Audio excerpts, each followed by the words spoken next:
Bon dia. En primer lloc, des d'Esquerra Unida volem expressar la nostra tristesa davant del lamentable succés de l'incendi que hem patit fa 2 dies, el diumenge passat, al nostre terme municipal. Un incendi que va cremar més de 193 hectàrees d'un elevat valor paisatgístic i una sola emblemàtica de la nostra ciutat a les portes de la Serra d'Espadà.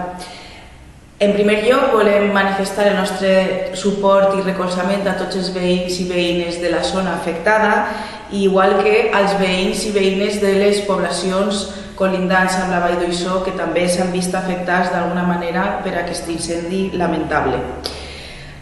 Agrair també el treball de les persones voluntàries que han fet possible que s'extinguira de forma ràpida i que no anara més l'incendi, i sobretot als professionals que també han treballat, a tots els cossos professionals, però sobretot volem fer un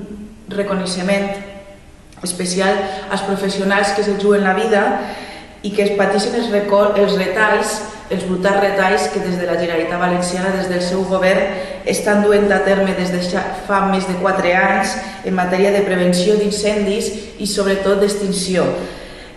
donant una especial importància a la matèria de prevenció d'incendis, perquè sabem que si les nostres muntanyes estigueren netes i ben cuidades com cal, potser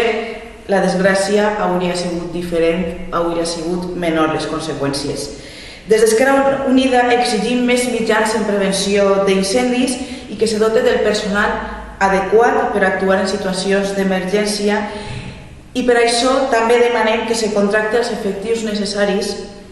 per a fer els treballs de repoblació que s'hauran de fer a partir d'ara de la zona afectada, però sobretot que estiguen dutes per professionals que estiguen en condicions per a poder treballar i desenvolupar la seva tasca professional. En altre ordre de coses, però també relacionat amb els nostres arbres del nostre terme municipal, davant de la polèmica que s'ha plantejat en les últimes setmanes sobre els pins de Sant Josep, de la zona de Sant Josep, que Iberdrola vol tallar per a protegir una línia d'alta tensió, des d'Esquerra Unida hem plantejat que s'intente una alternativa, una altra solució que no sigui tallar els pins i que en qualsevol cas s'actua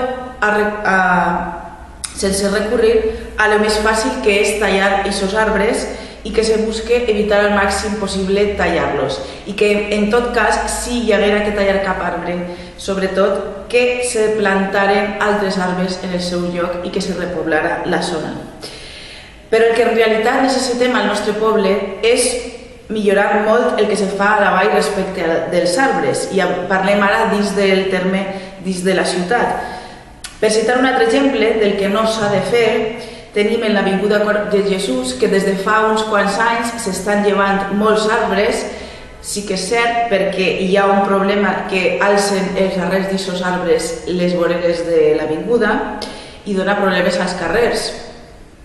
Però el lògic és que quan se lleva un arbre se torni a replantar amb altre arbre i veure quin tipus d'arbre és el més adequat per a aquesta zona per a que no torni a passar el problema de que alcen les voreres. Però el que passa és que des de fa uns quants anys s'estan llevant tots els arbres i no se torna a ficar cap altre nou. Això no s'ha de fer i això no s'ha de tornar a fer perquè el que necessitem és posar més arbres al nostre poble, a la nostra ciutat. És necessari anar més enllà en aquests casos particulars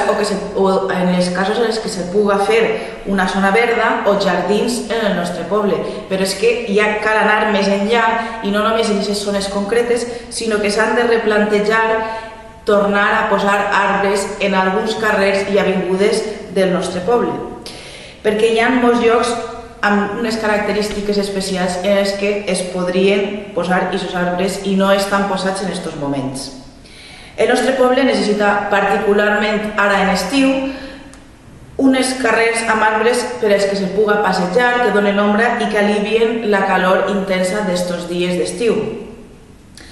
Caminar en aquesta direcció requereix un estudi pormenoritzat de quins carrers i quines zones del nostre poble són les que necessitem ficar més arbres en aquests moments, els que es podien plantar, i necessita d'una actuació planificada per part de l'Ajuntament per anar a poc plantant arbres als nostres carrers allà on se necessite, allà on siga possible.